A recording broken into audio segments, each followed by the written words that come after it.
Tell us, how many days have students been off school this year? Well, Chris, actually it's only been 2 days. That's 2 days too many for us. We hate canceling school. We know the bad effect that has for many parents who work, and we try as hard as we can not to.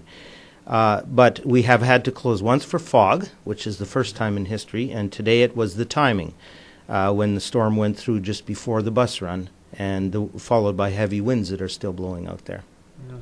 You've had some feedback from parents, I'm sure, as you make these decisions. How do parents respond?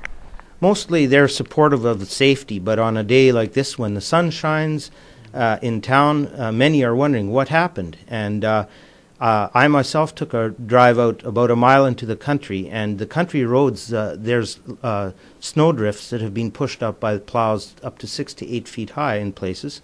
And when there's a wind of 30 kilometers or more, it just blows straight across the top. And what a lot of people don't realize is even once the snow and even the wind stop, the drifts are left behind for our buses. Timing of some of these events has been a challenge, I guess. They don't all happen overnight and first thing in the morning. How do you deal with those?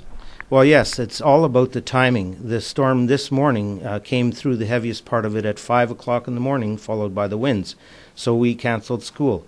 A couple of weeks ago, it came through at noon, and we had to cancel our kindergarten buses, which created a huge amount of trouble for kindergarten parents that had to then come in and pick up their kids, and some had to stay in school. Another day, it hit at around 4. We were lucky to get most of our kids home. We did have one bus stuck out in a snowdrift till 7 in the evening. And the worst was a week and a half ago on Thursday night when the storm hit in the evening. We had 2 groups of teachers stuck in school overnight in Landmark and Niverville. We had 4 groups of students who had been at the Optimist Festival who ended up staying overnight in people's homes in Winnipeg. So yes, it's been a challenging winter. Even though the days turn out nice, these storms that go through, and when they go through, generally create a lot of havoc. What about as far as the teaching goes? When you have a day, do you build this into your educational cycles so that, or do you have to make these up somehow? Well, we average between 0 days a year and 6 days a year, so maybe somewhere around 2 or 3 days a year. And that then teachers will just have to adjust some of the other things that they do and make sure that they cover the base curriculum.